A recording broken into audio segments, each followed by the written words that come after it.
पिछले दिनों हम सूरज की बात कर रहे थे, उसी की बात को हम फिर और आगे बढ़ाना चाहते हैं।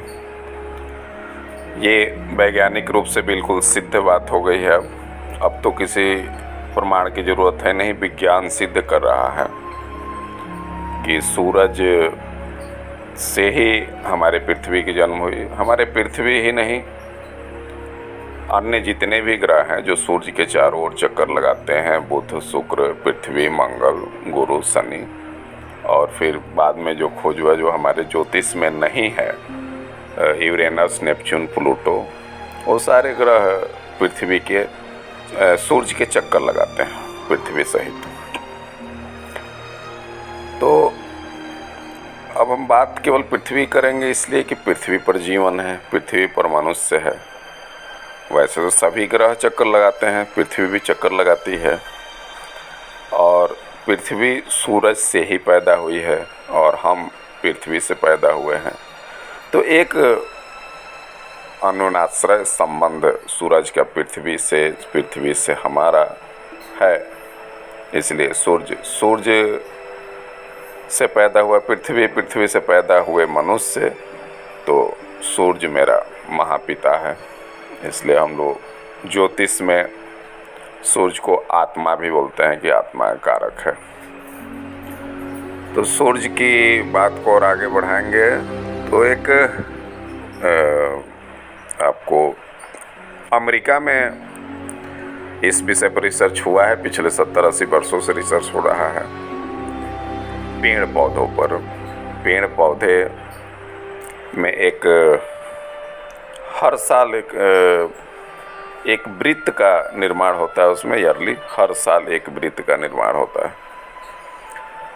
उसमें जब हर साल एक परतें उसमें निर्माण लेती है, उसमें देखा गया कि प्रत्येक 11 वर्ष पर उसमें एक मोटी परत बन रही। तब और खोज हुई तो ये पता चला कि जो सूर्य पर प्रति 11 वर्ष पर हमेशा से सिलसिलेवार जो एक ज़्यादा विस्फोट होता है, महाविस्फोट होता है, जिसमें सूर्य पर धब्बे भी पड़ जाते हैं, ज़्यादा रेडियो एक्टिविटी होते हैं, उस कारण उससे रक्षा के लिए वृक्ष अपने उस वर्ष अपने लेयर को थोड़ा मोटे कर लेते हैं। और ये पाई गई वृक्ष को काटने के बाद इसका वृक्ष पर थोड़ा रिसर्च आसान है, मनुष्य पर मुश्किल है, मनुष्य को उस तरह से काटा नहीं जा सकता। तो वृक्षों पर जब देखा गया तो प्रति 11 वर्ष एक मोटे लेयर का निर्माण है। तो वृक्ष पर जब सूरज का इतना असर हो रहा है, मनुष्य पर कैसे नहीं होगा? हाँ, मनुष्य ज़्यादा संवेदनशील प्राणी है, तो मनुष्य के शरीर पर उतना हो सकता है नहीं हो, लेकिन उसके चित्त पर होता होगा, वो अंकित होता होगा 11 वर्ष, प्रत्येक 11 वर्ष की घटना। और एक इजिप्ट के बहुत पुरानी सभ्यता में फराव हुए, और वहाँ एक नील नदी बहती है। उन्होंने आदेश दिया उस नील नदी का अध्ययन करने का, कि उसका हमेशा अध्ययन होना चाहिए, कब पानी बढ़ रही है, कब कम हो रही है। तो हमें लगता है नील एक अकेला ऐसी नदी है पूरे पृथ्वी पर जिसके 4000 वर्षों का इतिहास अभी तक है, और शायद कोई और दूसरी नदी का इतना लंबा इतिहास, इतनी बायोग्राफी नहीं है।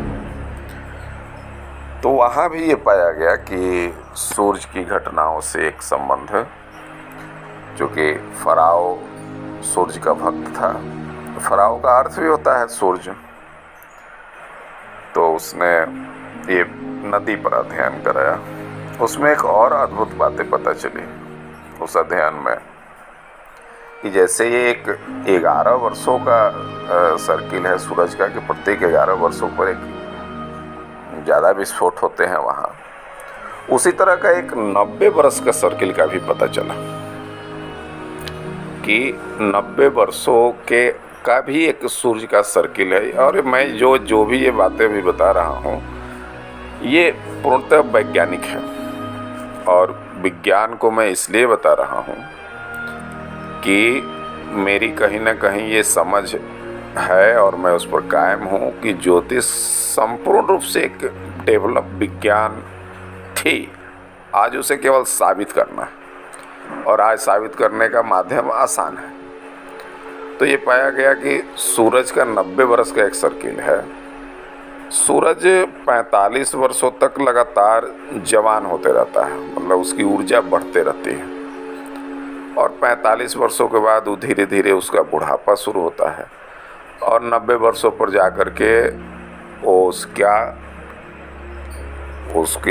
वो मृत्यु कह सकते हैं एक अर्थ में, या फिर उससे एक जन्म भी कर सकते हैं। जन्म और मृत्यु की घटना प्रत्येक 90 वर्षों पर घटित होती है। तो ये सूरज का इतिहास है, सूरज का विज्ञान है। तो सूरज में जो भी घटनाएं होती हैं, जब लकड़ी रिकॉर्ड कर रहा है तो मनुष्य पर कैसे असर नहीं होगा। अच्छा, ये भी है कि 11 वर्षों पर जो ये वृक्ष लेयर बनाते हैं मोटा, तो ये नहीं कि कहीं एक पृथ्वी के किसी एक हिस्से में, पृथ्वी के सभी हिस्से में सभी प्रकार के पेड़।